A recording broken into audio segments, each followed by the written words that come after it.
Allô, cerveau, plus de réseau. Allô, cerveau, plus de réseau.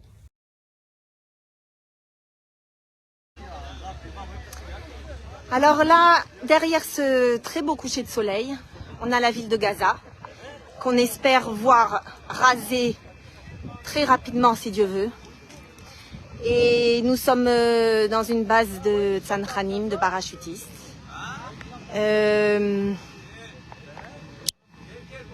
On est venu faire encore une distribution. On a encore une base qui nous reste pour aujourd'hui. Et voilà, là on est à quelques kilomètres, on est à 2 kilomètres de Gaza. On entend pas mal d'explosions. Voilà, on espère juste que ça n'est seulement que c'est seulement des explosions sur Gaza de notre aviation. On entend d'ailleurs le bruit de notre aviation, donc c'est très bien. Et voilà, et les soldats ici sont dans une petite base au milieu du désert, au milieu de rien, et en voyant Gaza à portée de main, et qu'il ne reste plus rien de Gaza et qu'on puisse y installer une grande Itiashvut, une grande réimplantation juive, si Dieu veut, parce que aujourd'hui ce que l'on veut, c'est que Gaza soit rasée complètement, que notre aviation pilonne, que notre aviation pilonne toute la ville. Et voilà, aujourd'hui on était donc dans le sud, on a fait Ashkelon, on a fait Sderot pour distribuer tout ce qui ne correspondait pas aux soldats de ce que nous avons reçu de France grâce à la générosité de tous nos donateurs. Et on vraiment vous en remercie du fond du cœur. Et on a aussi distribué les lettres et les dessins qu'ont fait les enfants juifs de la communauté juive de France. Et je peux vous dire que vraiment ces lettres et ces dessins ont vraiment touché énormément nos soldats. Bon, j'ai pas envie de vous montrer la base parce que je ne pense pas que ce soit autorisé ni de toute façon très sécuritaire pour nos soldats. Donc je préfère vous montrer Gaza qui ne sera plus qu'un champ de désolation une fois la guerre terminée. Et voilà, ce qu'il faut bien comprendre, c'est que aujourd'hui, si nous en sommes arrivés à ce stade, c'est parce que il y a eu les infâmes accords d'Oslo en 1994 et 1995. Et la première où nous avons décidé, où Rabin et Pérez ont décidé de livrer des villes, des grandes villes à l'autorité palestinienne en vue de la création d'un État palestinien.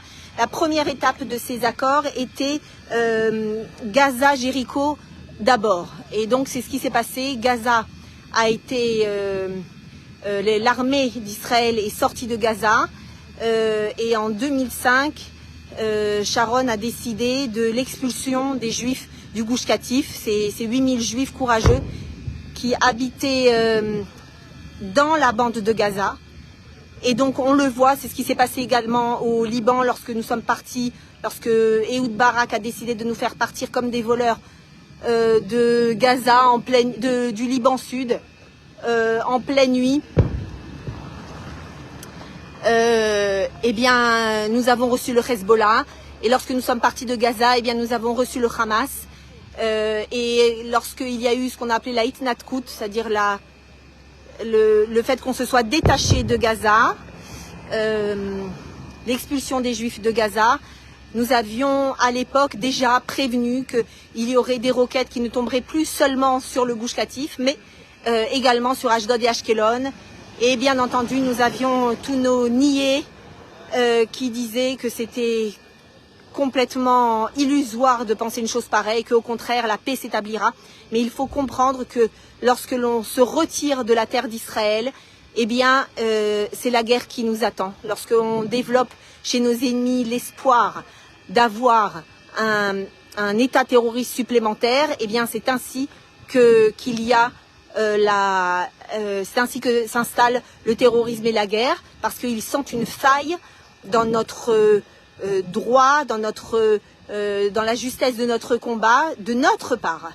Et donc c'est ainsi que nos ennemis pensent que nous sommes faibles et nous avons la fâcheuse habitude dans ce Moyen-Orient de penser qu'il faut parler avec un langage de l'Occident. Or non, il faut bien avoir conscience de la région dans laquelle nous vivons, de la culture et de la religion de mort face à laquelle nous sommes confrontés. Et nous devons savoir qu'il n'y a que la force qui est respectée ici. Et ça n'est que si nous nous faisons respecter de nos ennemis que nous pourrons établir une véritable paix et bénéficier d'une véritable sécurité. Donc voilà, je vous montre encore ce beau coucher de soleil sur Gaza. Voilà, d'ailleurs il y a une chanson qui parle de fleurs qui seraient dans le canon du char à partir du moment où il y a une véritable paix. Et on parle dans cette chanson d'ailleurs du coucher de soleil qui se couche entre Gaza et Rafah. C'est là où nous sommes. Voilà. Alors maintenant on va se diriger vers la dernière base et en espérant de bonnes nouvelles si Dieu veut pour le Ham Israël, que l'Éternel accompagne nos soldats et les rende victorieux et nous les ramène tous sains et saufs. Ham Israël Chai. Où va le monde gay?